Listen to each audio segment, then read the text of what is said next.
Rome, famous for its monuments and glory. But beneath that greatness was a shadow few dared to confront. The slave market, prisoners of war, criminals, and worse, young boys seized, stolen, and sold along the Tiber River. Their freedom was gone forever. Rome wasn't built with stone. It was built with flesh. From the moment of capture to the brutal accounts of their enslavement, we take you inside the terrifying world of young male slaves in ancient Rome. But first, before we get into their harrowing details, we need to start from the very beginning, from how their once free lives were taken from them in an instant. Captured in war, freedom lost in a day. Long before they labored in Rome's fields, many slaves began their journey in chaos. They were torn from their homes in one of the cruelest ways imaginable. But how exactly were they captured? Rome was always at war. Gauls, Greeks, Africans, Germans, and beyond. And when the legions crushed a city, they didn't just seize land. They seized people. Young men, teenagers, even infants, dragged from homes, chained, and forced to march for miles. During Caesar's campaigns in Gaul, today's France, from 58 to 50 BCE, nearly 1 million Gauls were taken. In 57 BCE alone, 53,000 Atuatuci captives were sold in a single day. After the Battle of Alesia, when Caesar crushed a massive rebellion, he rewarded each of his 80,000 soldiers with one Gallic captive. As Rome swept across the Mediterranean, its grip was merciless. Cities emptied. Captives stolen from the world that once sheltered them, now thrust into the brutal machine of slavery. And the journey from free to enslaved? It was savage. Shackled at wrists or ankles, men marched barefoot for hundreds of miles. Some collapsed and died where they fell. Others were beaten bloody for slowing down, or killed on the spot. And when they finally reached their destination, usually the slave market, they were stripped, washed, and displayed. On the island of Delos, a hub that could sell 10,000 in a day, slaves stood naked with placards listing strengths and flaws. Buyers walked the rows, prodding them like cattle, checking teeth, muscles, and scars. If one was too weak or sick, he could be returned like faulty goods. These were once warriors, farmers, sons, now reduced to property, their names erased, their pasts gone. But war was not the only source. Rome found slaves by any means necessary. Kidnappers hunted the streets. Children were born into chains. Even poor Roman families sold their own children just to survive. It didn't matter if you were foreign or Roman-born. If the empire wanted you, they took you. No one was safe. Slavery had grown so vast, so cruel, so ordinary, that even brutality began to feel like daily life. And for millions, it was the only life they ever knew. Slavery at any cost. Not every slave came from the clash of armies. By the 2nd century BC, the threat came quieter. Kidnapping and piracy turned freeborn men and women into property overnight. And often, they weren't far-off strangers. Many were taken from places disturbingly close to home. They never saw war, never heard steel on steel, yet still lost everything in the slow, creeping way poverty and powerlessness can consume a life.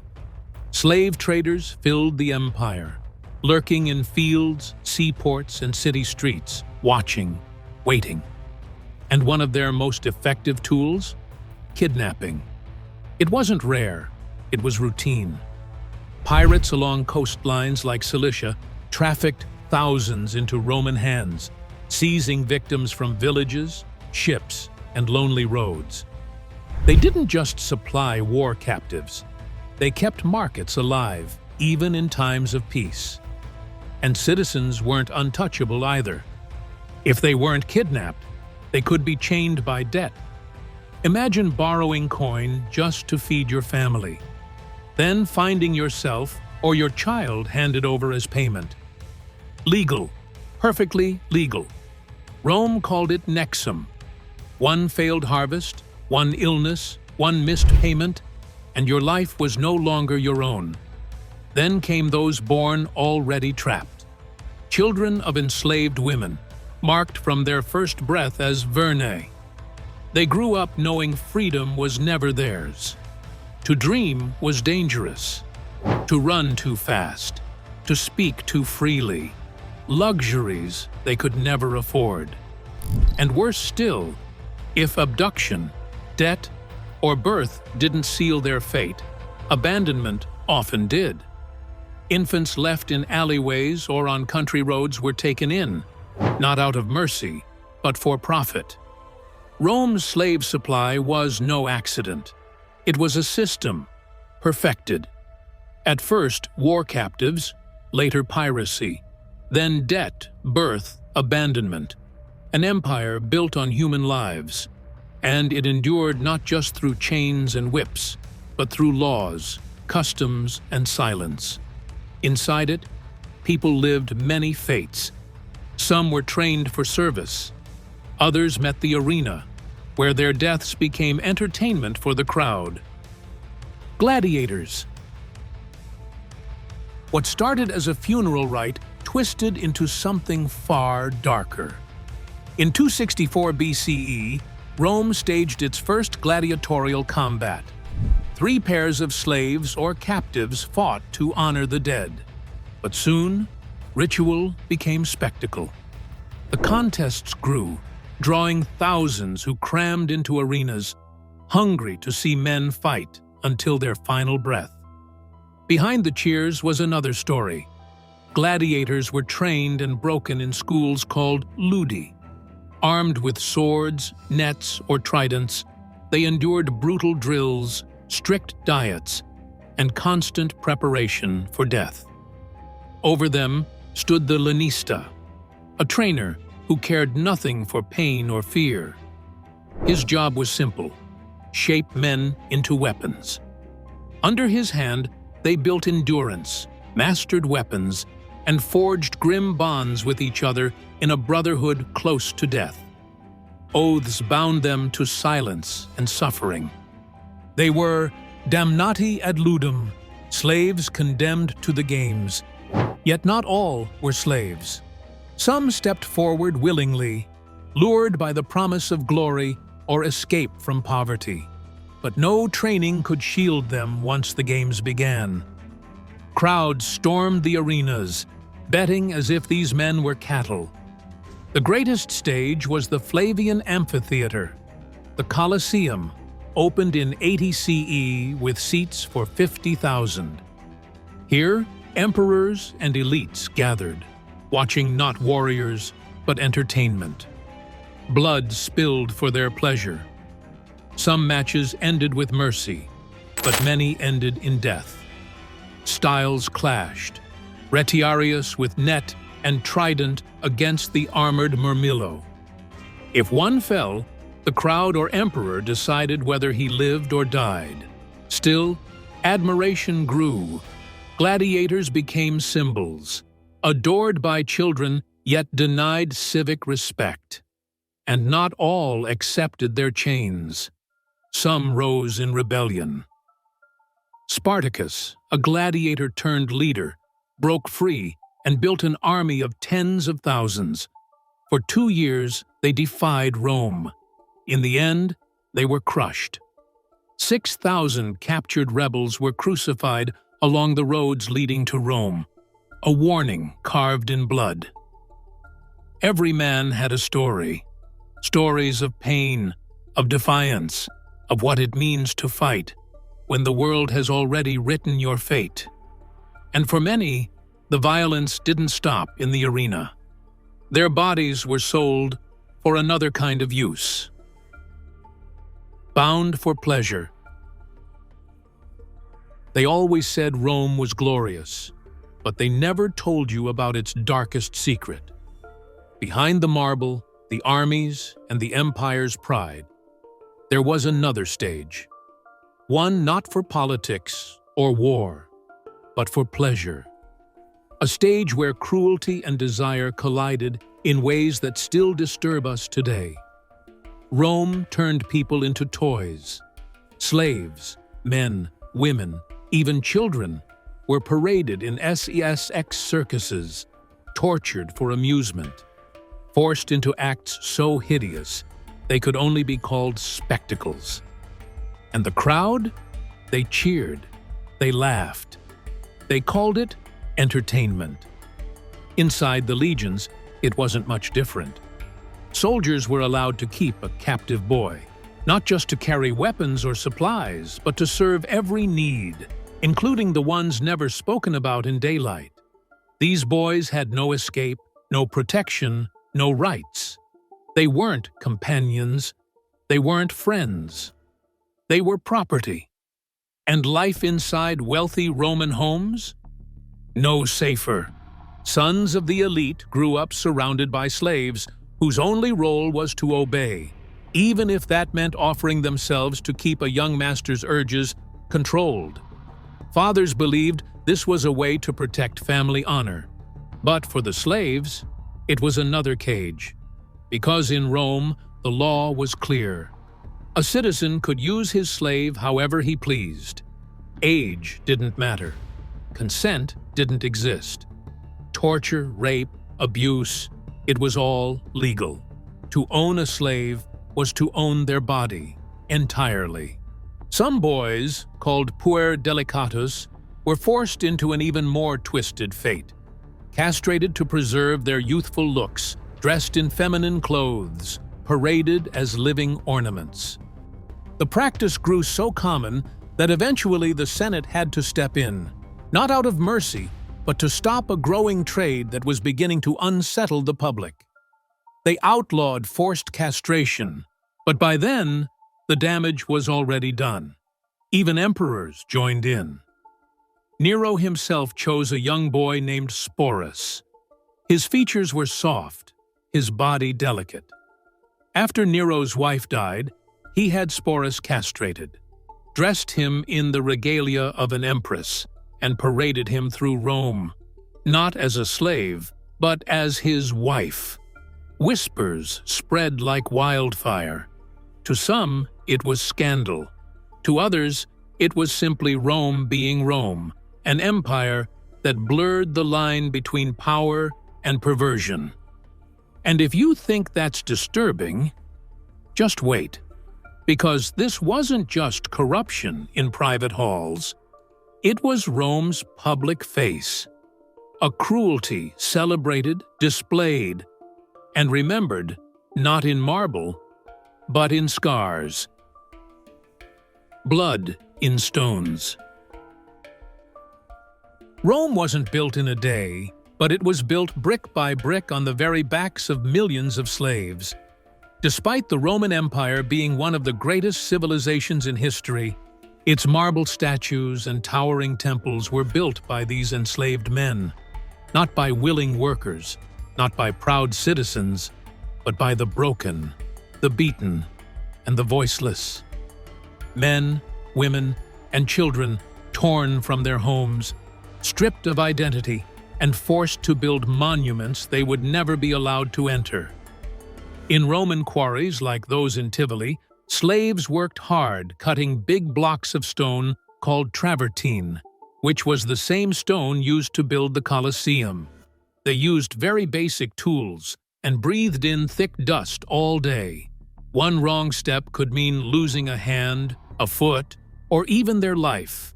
These places were often called living tombs because few who entered them ever came out whole again.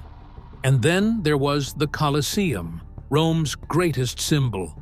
It wasn't just built for the entertainment of the Roman elite, it was built on the backs of slaves. Between 72 and 80 CE under Emperor Vespasian and his son Titus, The Colosseum was a massive public project. It could hold up to 50,000 spectators, who came to watch gladiators battle to the death, wild animal hunts, and even staged sea battles. Tens of thousands worked day and night for nearly a decade, dragging stone from distant quarries, building underground tunnels and lifts, and setting up massive support structures all by hand. They hauled travertine limestone from the nearby quarries of Tivoli, 20 miles away. Without carts, many used ropes and sheer strength to drag blocks weighing. While emperors gave speeches and crowds cheered the games, the suffering of those who made it possible was ignored. Some of the very men who built the Colosseum later fought and died inside it, as gladiators.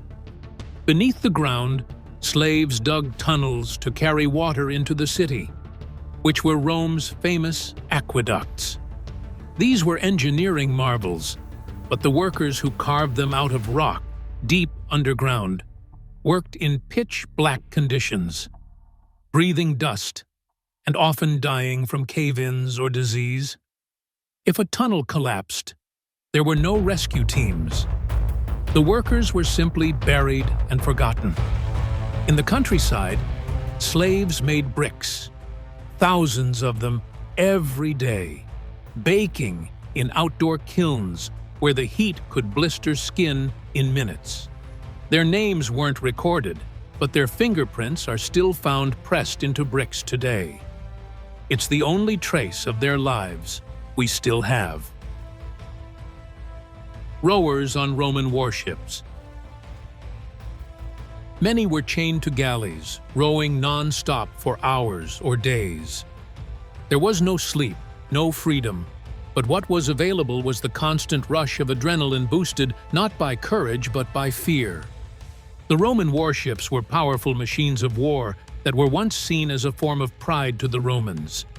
It was huge, measuring up to 150 feet in length, with 100 oars. They were impressive. But behind this glorious masterpiece was a floating prison for many slaves.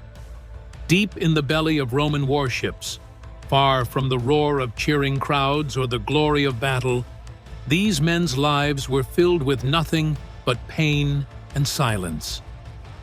Known as the rowers, they were often chained to their benches as they rowed not by choice, but by force. Hour after hour, day after day, there was no sleep, just the creaking of wood and the crash of waves. These galleys, known as triremes or quinquiremes, were powered by human suffering, and below the deck, the heat was equally suffocating. The smell of sweat, blood, and rot hung in the air. Many rowers wore heavy chains around their ankles. This was not just to stop them from escaping, but to remind them they were not free. During wars, there was no armor provided, and no way they could defend themselves. And if a ship unfortunately went down in battle or storm, the rowers went down with it, still chained and forgotten. They weren't allowed to slow down because that came with its own share of punishment. And worse, they got beaten for collapsing and completely ignored when they requested water. The reality of this condition was so brutal that many couldn't survive. Some rowers didn't last a week, while others lived for years in this nightmare. Behind Rome's power, behind its mighty navy and proud generals, were men who lived and died with oars in their hands and chains around their feet. Personal servants. In wealthy Roman homes, male slaves were forced to serve their master's needs. They dressed them, cleaned after them, and even stood silently for hours. Personal servants had to cook, clean, dress, and attend to every need of their owners, often working long hours without rest. Even though they worked indoors, their lives were far from easy. Personal slaves were expected to be available at all hours and to obey their masters without question. What made it truly terrifying was the constant fear of punishment hanging over their heads. In fact, Roman law allowed masters to punish their slaves rather harshly, even to the point of physical violence. Whippings, beatings, and other forms of torture were common form of punishments for small mistakes or acts of disobedience. Many slaves lived in terror, knowing that any act of disobedience could lead to brutal consequences. History shows us that personal servants faced physical violence regularly. For example, it was common for masters to use whips or rods to punish slaves for the smallest errors.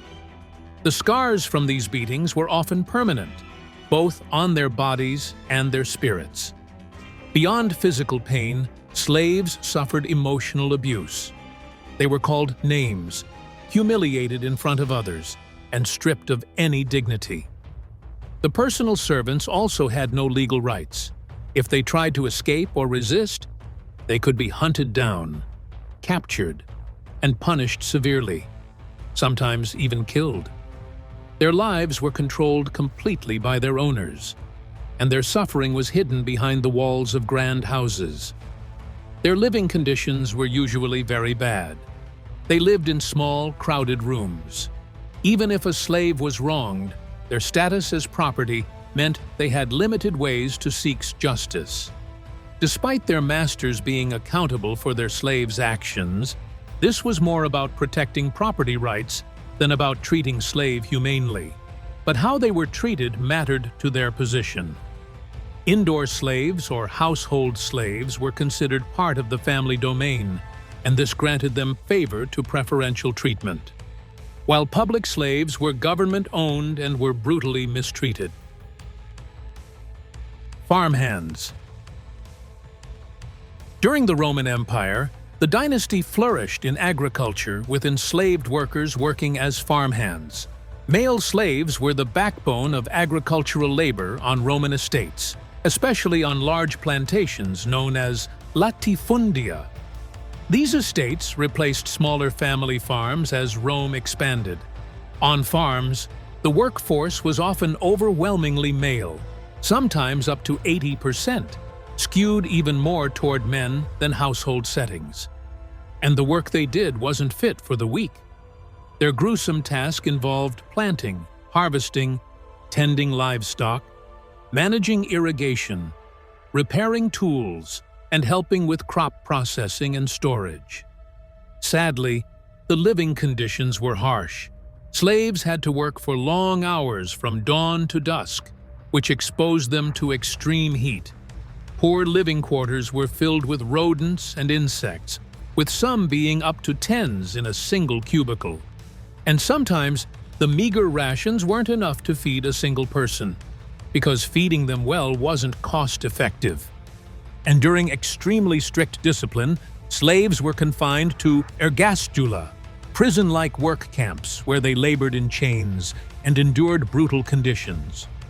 A trusted male slave, called the villicus, often supervised the operations on the estate. He was in charge of supervising other slaves, managing animals, equipment, food storage, and following the owner's instructions. Though he is unfree, a villicus could gain some form of freedom, sometimes living with a female slave partner known as a contubernium, and even raising children within this semi-family unit. As for skilled slaves like educators, artisans, or caregivers within the household, they enjoyed better treatment and had more opportunities toward freedom than rural laborers. Still, some farm slaves managed small plots of land or livestock on their owner's estate, which allowed them to earn or keep a little extra to improve their position or even buy freedom. All these systems ensured a steady supply of food. Without enslaved men working the latifundia, Rome's food supply, trade, and prosperity would have struggled. The replacement of small citizen farmers by enslaved workers in big estates led to widespread social and economic shifts, including rural depopulation and growing inequality. We remember emperors and generals.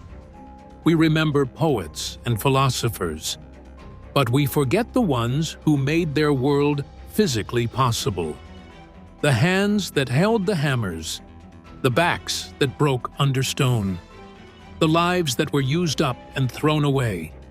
Rome rose because they fell, and their story deserves to be remembered. Their sweat, pain, and sacrifice laid the foundation for Rome's greatness, because without their struggle, Rome would never have risen at all.